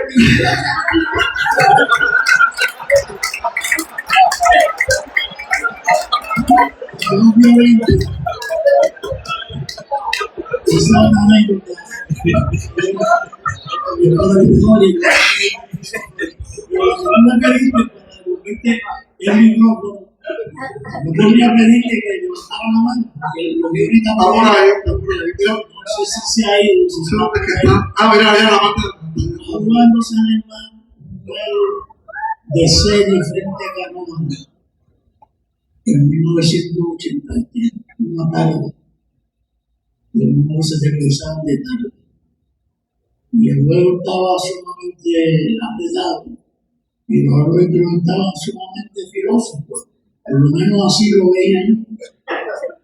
Y ya básicamente el juego decisivo lo a este árbitro americano, que yo creo que después nos encontramos con él trabajando en un aeropuerto en Florida, trabajando con el equipo. Y yo le había dicho que yo no lo había dicho. Y tanto le dije que no tenía que hacer que se lo dijo. Estaban menos de un minuto de juego y yo lo estaba decidido. Y yo le dije, yo no voy de juego, me mandé. Y esto me sacó con 15 veces de juego. Y 16 veces yo le dije que no voy. Y vino la abuela de Canóvana, y vino, como dirían por ahí, la Madre Santísima, y yo no me salgo de juego. Y ya, pues, la situación se estaba tornando un poquito difícil. Cuando al momento, en medio del público, aquella figura baja, pero sí, obviamente, sigue ese agujero manera de auto, que dichoso aquel que tiene suficiente dedo en una mano para contar a sus amigos, porque debo decir que él es un entero, una persona que yo, al igual que su señora esposa, y su día tiene y quiero, muy especial, porque la persona bajó, me había dado unos cuantos refresquitos, y me dijo al oído, no hay Dios que nos saque de aquí. Y cuando digo eso, yo miré así y bajé la vista y noté que tipo dos joyas, Popalón casi, había una pistola entre la piel y la media, y yo dije, ahora sí que y nos fuimos, pero ese no es el chiste. El chiste es que Tuto Machado era mi hermano mayor, yo lo tenga a su lado, y Tuto era mi amigo, pero no era para que yo me saliera de la regla de disciplina, así que era poca o muchas veces. Y yo me salía, no me llamaba. Y le daba el informe Yo el primero que nadie. Y yo le hice el cuento, le dije quién era, qué había pasado, cómo había pasado, lo más que me había contado, porque realmente no había sido un ejemplo. Y también lo que había pasado, una persona que yo conocía muy bien, y esa persona, que ya es de San Germán, hace tiempo, que lleva aquí mucho más de la mitad de su vida, había sido un miembro de la Junta de Directores de otro equipo de baloncesto superior, dijo lo que había pasado. Pero vamos a decir, pues ya decidimos el castigo, tenemos 3 juegos de suspensión. Pero aún así se celebró la vista para que ellos hubiesen jugado, por ejemplo. Pero no lo sabía. Entonces, pues los árbitros dieron su versión al pie de la letra, tal y como fue. Pero añadieron, pero gracias a Dios, como el cielo, bajo un ángel, que no sabemos qué fue lo que le dijo, pero se buscó la situación, porque él se fue, y todo se pone de la risa. Ese ángel está aquí esta noche, es mi hermano, de Moderna, se llama Orlando Guarde Amador.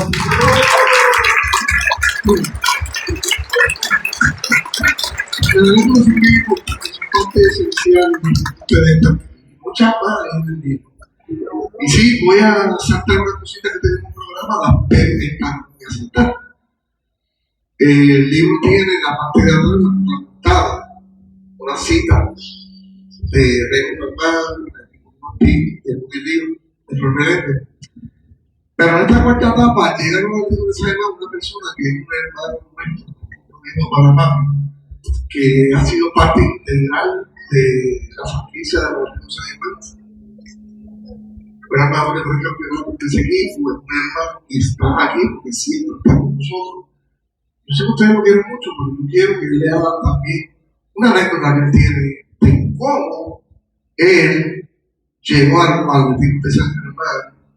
Nelson Javier Quiñones Suárez.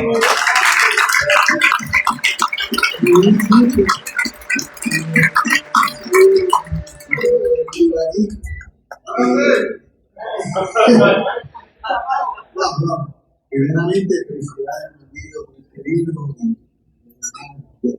orgulloso, mi papá postizo. Tú sabes que eso es así, como tú me dices, digo postizo. Bueno, esta anécdota, muchos lo saben, muchos no. Estaba en 1987, chamaquito, uno del dedo, era el dirigente de Mayagüez. No había jugado ni con una categoría menor, ni primera, ni nada. Y sale Arturo Galvero, pues tenía una sencilla con el y le dijo, bien, eso. Yo voy a la práctica de los indios, que eran hasta ahí bajando, para que estaba malo con el muchacho que trae el doctor, como así el nombre, porque está también. Y bueno, fui allá, me acuerdo que tenía un carrito todavía, era 16 años que tenía, y podía ir. Yo creo que papi no ninguno de los tíos fue ese día, porque yo me dije, bueno, para allá, me invitaron para allá. Él me dijo, fácil, me dijo, mira, no te puedo firmar esto que no puedes a cañonear, como dicen por ahí. Y ese día pues fui allá. Al otro día, me dice, otra vez. Al tercer día, me dice, otra vez. Y al cuarto día, me dice, te quiero firmar. Entonces, pues, estábamos en la clase y en otro nivel, en el libro Moisés Rivera, Moisés, como conocen, Moisés que era la poder a San Germán. Me dice, mire, y me dice, vas aquí a firmarla. Tranquilo, no sé cómo el maldito se enteró. No sé, porque después estaba callado, estaba ahí, no sé, ¿verdad? No sé cómo se enteró.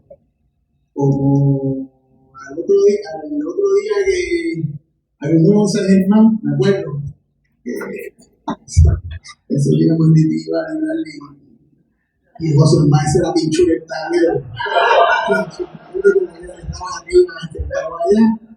los apoderados de Mayagüez, Rolito y el otro era Había el Topea. pero mentira. Ahí estaban en el juego y le dijeron, vamos a tu casa, pero vamos a firmar, pero 3 menos de edad. Y yo, vamos a casa. Vamos a casa. Y de la casualidad, mala suerte, no sé, que papi y mami no estaban. En ese momento no había Viper, había Viper, pero no había teléfono, no había celular, papi y mami no estaban. Y me dijeron, ve, que mañana juego a las 11, que el sábado con 12, sábado adelante, con tu papá, porque te mal. Esa era la idea, pero ya no me desesperó. Y ya tengo que, me dijo, tienes que venir a la oficina contigo. ¿Qué pasó? Porque Manito siempre me ha aconsejado, siempre me ha dicho todo, y con Diego, a Manito, Pedro, con el gobernador mío. Y a Manito lo primero que digo. Rápidamente a la quinta ropa, voy a saltar unas cositas aquí. Esa es la etapa donde papi básicamente tiene sus últimos años de coach, está asistente de la mano, ahorita. Nace el papillo, porque empiezan a nacer los nietos, y básicamente papi empieza a sentir el respeto del país en diferentes actividades y homenajes. Papi trabajó también como documentalista deportivo, que yo como González, siempre laborando en la farmacia Martín, de reconocimiento del Salón de la Fama del Deporte de Puerto Rico, del Salón de la Fama del municipio de Ponce, también estaba allá en San Germán. Aquí les retiran el número de los atletas de San Germán, está allá arriba trepado con el de comunidad que vive con el Coliseo. Esto es un homenaje que se hizo en la Universidad Interamericana este año. Este es cuando le dedicaron el torneo de baloncesto superior nacional en el 2024. Entonces se le pone tablero, flores culturales. El último tramo de la lucha centroamericana del 2010, porque fue los Juegos Centroamericanos en Mayagüez, tuvo el honor de ponerlo aquí. Aquí está con Ángelo y Rafa, que son dos personas que han estado mano a mano toda la vida, pero también en lo del libro. Aquí estamos todos los hermanos, Pedro, Montitín, Marilú. Aquí está Orlando Guardia, aquí está Carmen Córdoba, aquí está por aquí están sus hermanos, María Josefina, Cristina y Eduardo José, que también está por aquí. Estos son los 6 nietos: Juan Diego, Pedro José, Armando Cuarto, Ernesto José, Isabela y Javier Armando. Y aquí está Babi, su pareja Evelyn, su tío Francisco, su pareja Patricia. Este Pablo, cuando Puerto Rico clasificó a la Olimpiada el año pasado, el repechaje. Esta quinta etapa es más del legado, del legado. Esto es una trayectoria bien grande con sus altas y bajas, una historia muy rica y difícil de ver. Y ahí es que yo quiero darle, Flor, un minuto, porque yo sé que ustedes algo bien bonito preparado del legado de papi, de lo que significó para ti, de lo que es el legado de él, luego de toda esa trayectoria. Bueno, yo entiendo que Armandito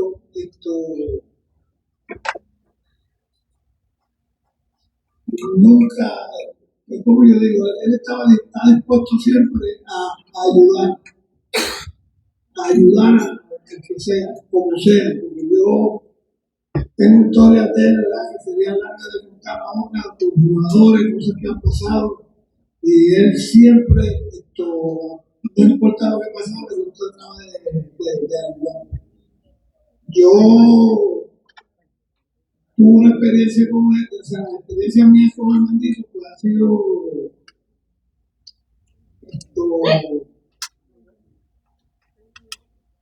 cosas que yo digo que me lo ha mandado Dios, porque yo digo que el hermano que me mandó Dios, que no me mandó mami ni papá. Pero tuve la suerte ahora, cuando leí el libro, yo digo, pero entonces ¿por qué tanto Armandito quería a mami y a papi lo quería tanto yo? ¿Y por qué es que nosotros dos no hemos podido fallar? porque la toma más se llamaba mi Emilia. Y eso fue cuando una de las cosas que más me emocionó del libro, porque yo no conocía a la mamá del niño. Les digo que supe el nombre de ella cuando estaba leyendo la historia. Y ahí se me vino a la cabeza todo eso. Y creo que también de las cosas más grandes, bueno, para mí es la más importante que me ha pasado en mi vida, porque desde que yo conocí al bendito, ya desde el 72, 74, lo fui conociendo, pero lo veía en las canchas, fuimos a eso de España en el 73, pero no era una amistad como se hizo después que yo llegué aquí en el 85, o sea, que ahí como logré conocer más, pues tuve una experiencia, yo creo que el legado que ha dejado en mí, al yo haberlo conocido a él y haber conocido a su familia, fue la dirección que cogió mi vida, mía personal, en lo personal, en lo deportivo, en lo espiritual, en todo, de las conversaciones que yo tuve con él. Y eso se ha dado que ahora mismo los hijos míos y los hijos de él son como hermanos. O sea, es una cosa increíble, como ellos se quieren, como ellos se llaman, como los hijos míos están pendientes a los de acá, los de que están pendientes allá, están pendientes a lo que me pasa a mí. Y eso es una de las cosas que yo le agradezco a Dios, le agradezco al Mandito y al baloncesto, que fue lo que me trajo aquí para conocerlo a él. Gracias, Flor Ricardo. Legado, que básicamente el quinto capítulo para ti. No podría resumir brevemente ese legado de la historia del país.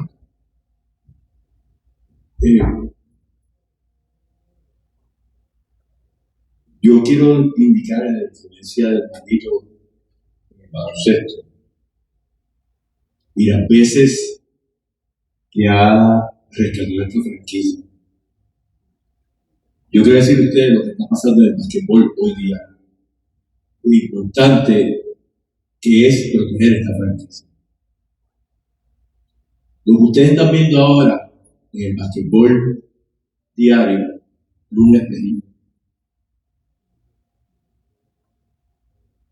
Los apoderados puertorriqueños, como Cheo, aquí, están en peligro de extinción. La gente que está en el baloncesto ahora no necesariamente es gente de baloncesto.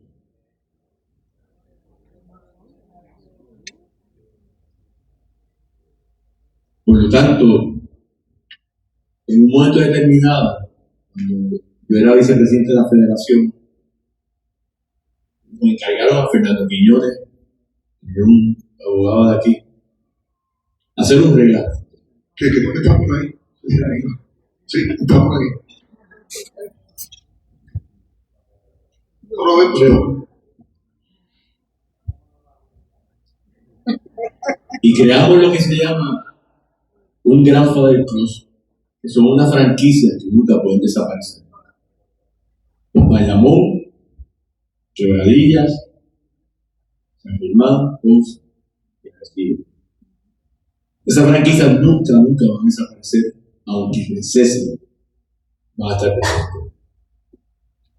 La gesta de 85, de 35 años en un campeonato, fue una cosa inolvidable para este pueblo.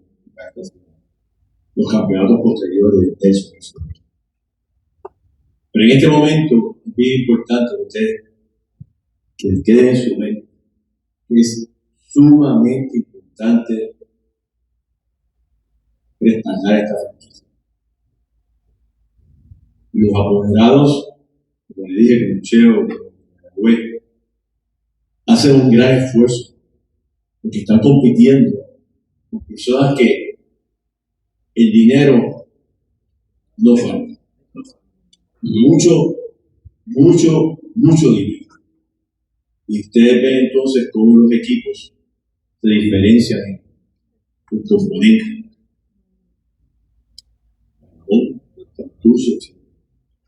Si eso sigue ocurriendo, en un momento determinado, esta liga tuvo 18 franquicias, pero bajo 8, estamos en 12. No sé qué va a pasar con esta temporada. Vuelvo y repito, cada uno de nosotros tenemos un compromiso con esta franquicia fuera de un lugar y ponerme esa camiseta, todavía la tengo y con gran orgullo. Así que veo con ese pensamiento y hay que proteger a este señor y hay que proteger a esta franquicia.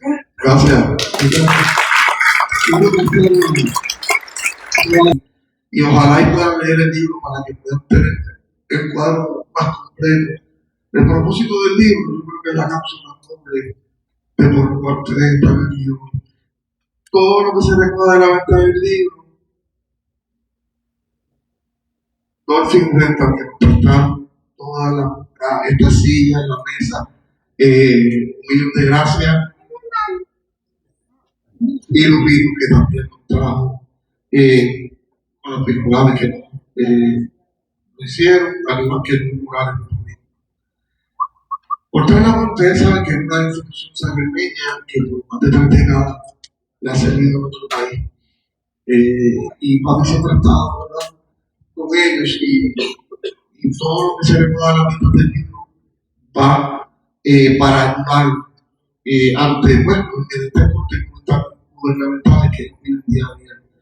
Por aquí está Lidia Ocar, que es la presidenta de la Junta, Carlos Borges, su esposo, y Ingrid Pietri, no está. Pero yo sí quiero que entonces, sí, trabajar, porque en realidad todos los contratos del libro hoy, las personas que lo sigan adquiriendo, se están conectando, se están convirtiendo de la institución de la cual Lidio preside. Buenas noches a todos y gracias por decir presente a esta bella actividad. El hogar Portal de Amor, como mejor lo conocemos, es una institución sin fines de lucro que alberga, cuida, protege y atiende las necesidades esenciales de niños que han sido removidos por el Departamento de la Familia por maltrato o negligencia. Desde 1990, un grupo de mujeres sangermeñas, 3 o 4 muy conocidas, se dieron con la situación de que muchas veces los niños que eran removidos tenían que dormir en las oficinas de los trabajadores sociales del Departamento de la Familia o tenían que quedarse en los cuarteles de la policía porque no había un hogar donde los recibieran para atenderlos. Así que imagínense el doble trauma para estos menores cuando eran sacados de sus hogares. En el 1994, por primera vez recibimos el primer niño en lo que se conoce que era el hogar infantil en Las Lomas, en San Germán. Y llevamos hoy día 35 años dándole servicio a 20 niños que podemos albergar desde la edad de 0 a 12 años. En estos momentos, a raíz de la pandemia, ustedes saben que el nivel de salud mental de nuestros niños ha sido afectado grandemente. Pues la ley cambió de No Child Left Behind a Family First. Y la mayoría de los niños que hemos recibido en los últimos 8 años vienen con problemas de salud mental. O sea, estamos recibiendo una población altamente afectada donde no hay servicios ni hospitales para niños de esa edad que les puedan atender inmediatamente y remediar sus momentos que están pasando. Por lo tanto, el hogar ha sido uno de los primeros en Puerto Rico que fue acreditado hace 4 años atrás por una entidad norteamericana que se llama Council on Accreditation, mejor conocido por CODA, y nosotros, nuestra misión es mantener por lo menos una calidad de vida para estos niños y tratar de curar esas heridas antes de que puedan ser o devueltos a su familia biológica o ir a un hogar adoptivo.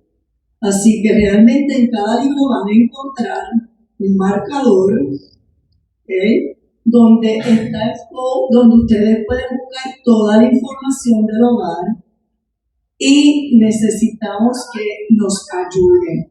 Nosotros no queremos que realmente se cierre nunca ese hogar. Son 20 niños que por lo menos viven felices y contentos. De hecho, no se quieren ir de fuera.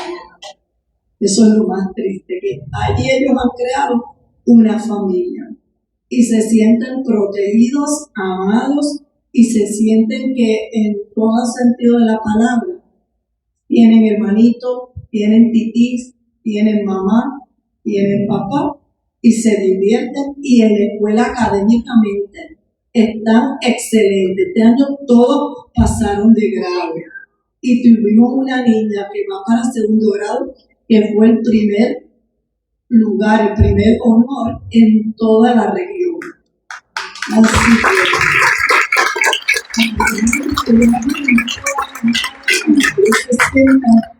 que la vida no tiene una sola cara, que es el maltrato. También el otro lado de la moneda es el amor. Así que ellos son felices aquí. Y nosotros queremos que ustedes busquen la información. Pero quiero darle las gracias al Armandito, porque Armandito siempre ha sido un gran benefactor y amigo de Portal de Amor. Se habla mucho de su labor en el deporte, en cómo defiende la puertorriqueñidad, pero a mí me consta desde que yo vine a vivir a San Germán en el 80, que ese servidor público ayuda a todo el necesitado sin que nadie lo sepa. Todo el tiempo él le dio la mano a Portal de Amor. Y cada vez que le daba a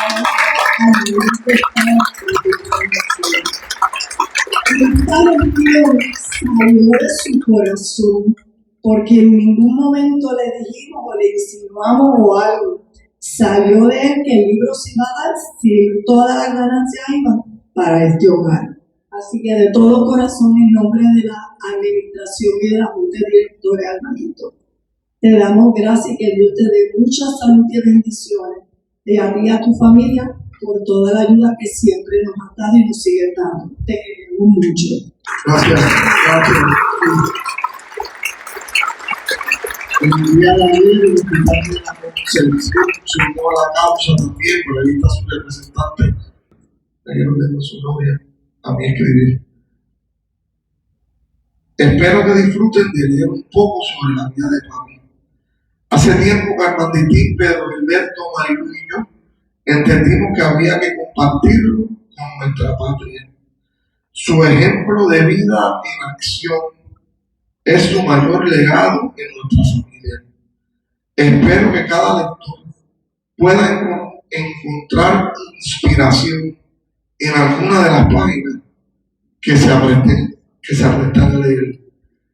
Disfrútenlo. Se puede conseguir en las farmacias de Puerto Rico, obviamente la farmacia de San Agustín, la librería Carmen de Ponce, Casa de Alberto de San Juan, libros787.com, www.shopatlético.com. Los atléticos están mandando con nosotros.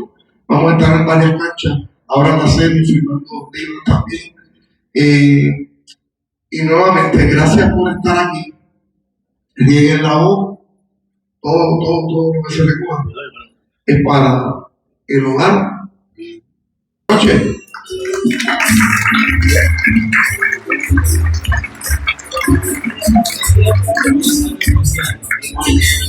Compañero, auxiliar de Atlético Rodríguez Rodríguez, la actividad no acá, así que lo ven en una décima y después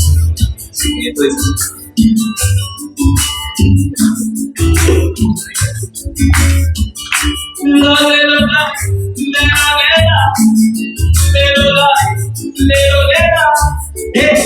noche se hace historia. Esta noche se hace historia. En el pueblo sacremeño, cuando un gran puertorriqueño comparte cada memoria. Por su aportación notoria, merece un alto sitial, siendo un líder natural. Tiene un mundo de experiencia y por eso es la conciencia del deporte nacional. Y por eso es la conciencia del deporte nacional. Entonces yo le canto al Armandito, yo le canto al Armandito.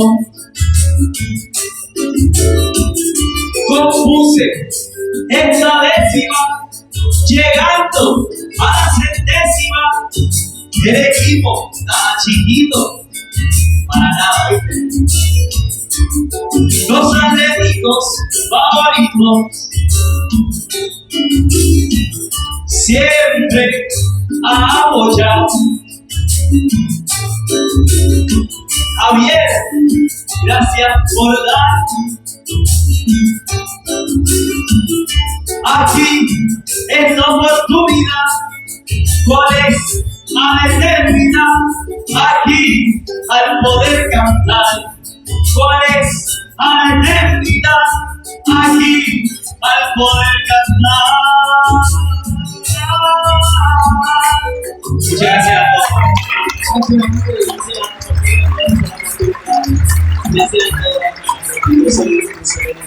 Los sacamos del retiro, luego de 8 años volviendo. Gracias, Ricardo. Gracias, Flor. Gracias, José Enrique. Gracias, papi.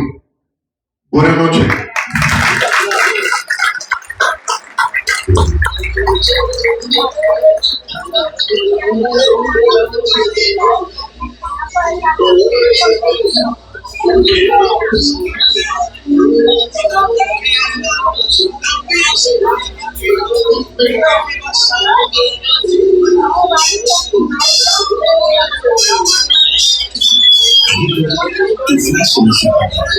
Seguiremos escuchando para nuestros pueblos. No se pierdan ustedes el Bueno, estamos a las afueras de lo que es el Teatro Sol Lucelenia Tirado en San Germán, donde se acaba de presentar el libro de la gran estrella del baloncesto, no solamente sangermeño, sino también puertorriqueño, Armandito Torres, La conciencia del deporte nacional. Así que esperamos que les haya gustado y que puedan disfrutar de este pedazo, ¿verdad?, de historia de lo que es el deporte en San Germán. Así que para todos ustedes, buenas noches, buenas tardes, buenos días, donde quieras o a la hora que estén viendo esto. Y recuerda que esto siempre es Lemuel TV.